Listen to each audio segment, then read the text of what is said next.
la belle diaspora, bonjour tout le monde, j'espère que vous portez bien. Je me porte à merveille. Si tu es nouvelle ici, ma belle, sois la bienvenue, installe-toi. Je suis Marcelle Angèle Abomuela, coach de vie certifiée depuis 2016. Aujourd'hui, nous allons balayer l'année 2023. Nous allons parler du bilan 2023 de la belle diaspora. C'est un bilan qui est plein d'apprentissage pour moi en tant que fondatrice de la belle diaspora. Tout commence en août 2022 où je prends la décision parce que ça entre dans mon cœur que la femme qui vit dans la diaspora a vraiment besoin d'être encouragée parce qu'elle me ressemble. C'est une femme qui connaît parfois des moments très difficiles. Et après la grande pandémie, je vous assure, je ressentais l'urgence de parler à une sœur, à une comme moi, qui franchement venait de passer des moments très lugubres même durant la pandémie. C'est ainsi que la belle diaspora est née. Cette chaîne qui est passée de clé de vie est devenue la belle diaspora. J'ai énormément appris. La toute première chose que j'ai apprise, c'est qu'il ne faut pas négliger les petits commencements.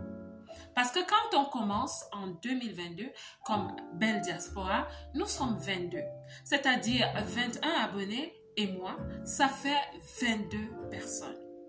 Et je me dis, comment est-ce que ça va se passer? Est-ce que ça ne va pas se passer comme un arbre où il y avait des oiseaux et dès qu'on le secoue un peu, les oiseaux s'en vont et que je vais commencer à parler à un désert?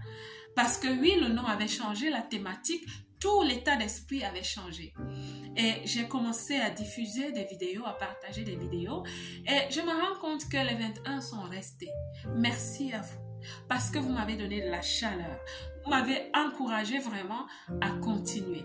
Je parlais à des humains. Je parlais à des personnes, certaines que je connais et d'autres que je ne connais pas. Les petits commencements. Il ne faut jamais négliger les petits commencements. Parce qu'avec les petits commencements, vous développez la force de la recherche de l'excellence. Parce qu'il faut que vous réalisiez votre vision. Donc, vous allez travailler dans ce sens. Vous allez apprendre énormément. Et oui, j'observais. Je savais que j'étais une bleue, mais j'observais. Je regardais. Et puis, la deuxième chose que j'ai apprise, c'est la force du ciblage. La force, sincèrement, de comprendre à qui on parle. Parce qu'on dit dans le commerce que si tu parles à tout le monde, tu ne parles à personne. Et j'ai un arrière-plan de commercial. J'ai des études en commerce et je suis professionnelle dans le domaine du commerce. Alors, je me suis dit, je vais commencer à traiter la belle diaspora comme un projet franchement structuré. Et ce que j'ai commencé à faire, c'est que j'ai commencé à aller sur le terrain pour écouter la belle, pour écouter ma sœur, pour comprendre vraiment de quoi elle a besoin. C'est quoi ses vrais problèmes. Sinon, je vais m'asseoir ici dans ma maison, chez moi, à parler à des gens avec des thématiques qui partent de moi parce que je pense que tout le monde pense comme moi ou tout le monde a le même trajet et les mêmes difficultés que moi. Alors, quand je vais au Luxembourg en juillet 2023, la première fois, je vais sur le terrain. Je rencontre des femmes parce que j'organise là-bas aussi une conférence. Elles sont venues. Il y a eu de l'adhésion. Ça a été pour moi franchement un encouragement. Des personnes qui ne me connaissaient pas, elles sont venues. Et on a eu une merveilleuse conférence. C'était un moment de partage merveilleux.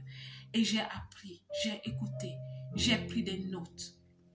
Et quelques mois plus tard, en septembre, je suis allée en Belgique, sur le terrain, où je ne connais presque personne. J'étais même dans la rue, dans les bus. Je rencontrais des femmes et je leur parlais. Je leur parlais de la belle diaspora et je leur parlais de leurs besoins. Je suis partie de là, franchement, confiante que j'étais sur le bon chemin, mais surtout que j'avais besoin de nicher un peu plus mon message. Oui, parce que je parlais en général, mais j'avais besoin de nicher mon message. Et ce que j'avais compris en fait, c'est que les femmes ont des grands rêves. Nous avons toutes des grands rêves. Seulement, le bas blesse quand on n'a pas les moyens. L'argent est le nerf de la guerre, mais il peut aussi être un talon d'Achille. Et plusieurs femmes dans la diaspora n'arrivent pas à décoller franchement. Plusieurs femmes dans la diaspora sont dans les professions au niveau de l'entrée. Vous voyez la pyramide de Maslow, les besoins physiologiques. Pourvu que j'ai un appartement, pourvu que j'ai de quoi manger. Et c'est pas parce qu'elles le veulent ainsi, c'est parce que ce n'est pas aisé. Parce que je vis dans la diaspora et je sais aussi de quoi je parle et je les comprends. Ce n'est pas aisé. Donc, ce que j'avais compris, c'est que j'allais mettre de l'emphase sur l'autonomisation au niveau mental, émotionnel et même professionnel, c'est-à-dire financier.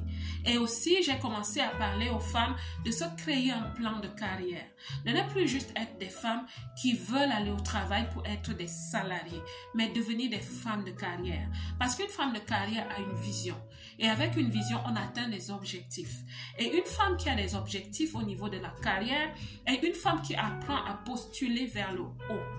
Vous voyez? Et quand tu postules vers le haut, tu es aussi sûr que ton compte bancaire va changer.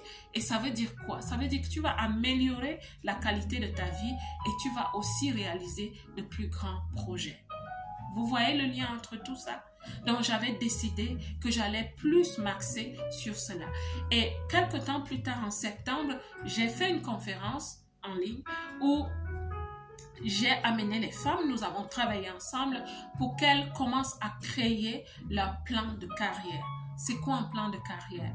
Donc, je leur ai donné la définition et nous avons pratiquement fait le travail. Je leur ai donné des outils. C'est dans cette direction que nous allons jusqu'à une certaine saison parce que ça ne va pas être la thématique essentielle. À un moment donné, les femmes vont level up et nous allons passer à autre chose forcément. Mais vous savez, parfois on dit, et je crois, que l'entrepreneuriat est vraiment le must. C'est l'endroit où le leadership féminin ou masculin se manifeste.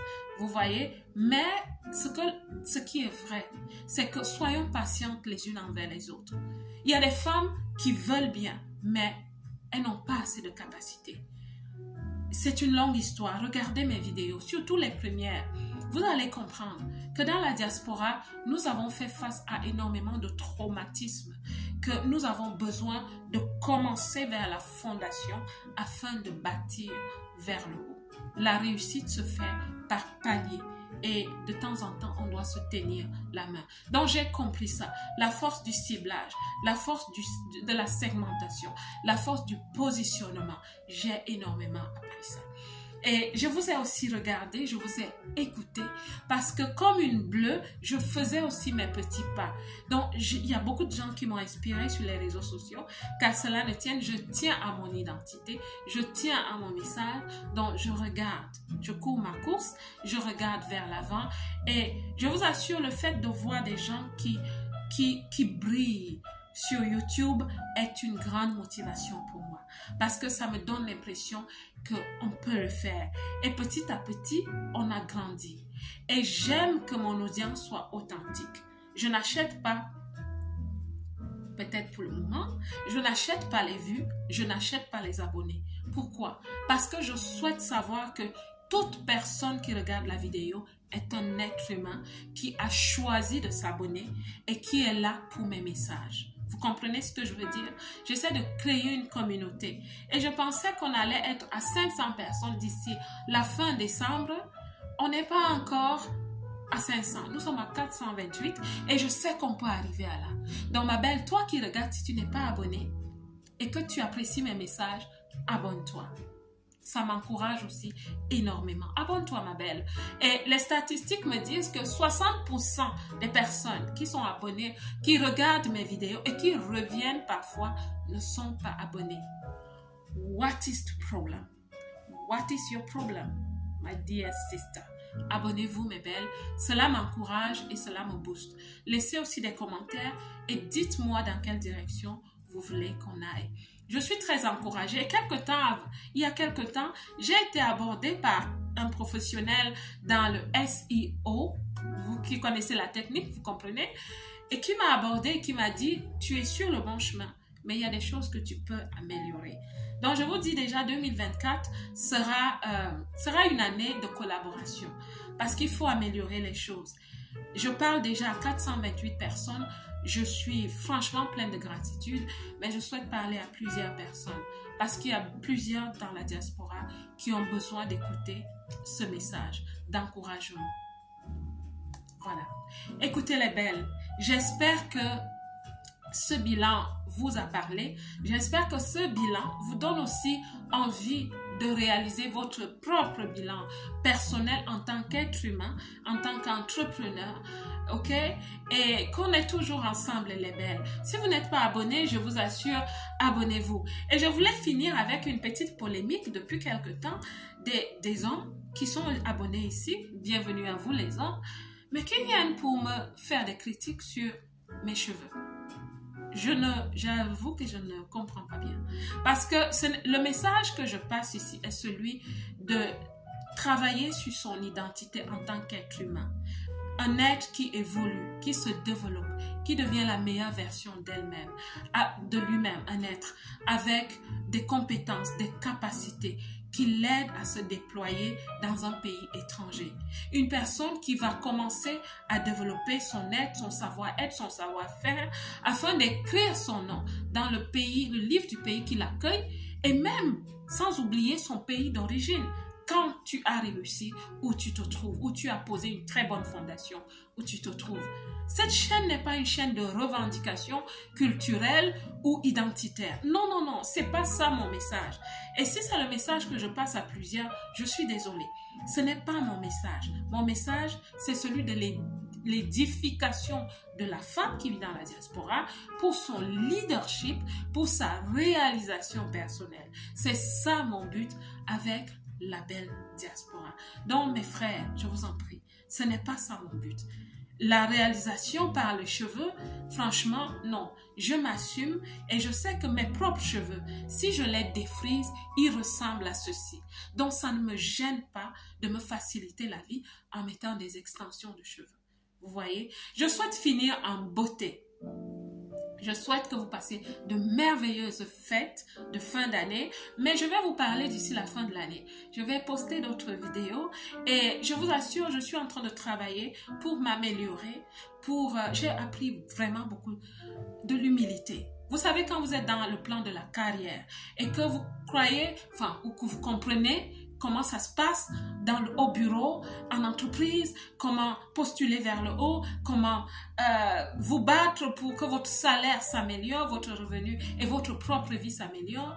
Ce n'est pas pareil sur YouTube. Non, sur YouTube, je suis là, je suis petite. Je regarde, j'écoute, j'apprends, j'admire les autres, j'applaudis les autres et j'apprends sur les réseaux sociaux. Donc, encouragez-moi, abonnez-vous, vous qui êtes dans la diaspora. On fera de belles choses en 2024. Si Dieu nous prête vie, on prie qu'il nous prête vie. La belle diaspora, merci beaucoup de partager même cette vidéo. Merci d'être là. Merci parce que nous devenons bien plus nombreux encore d'ici la fin de cette année. Que Dieu vous bénisse, moi. Je vous aime.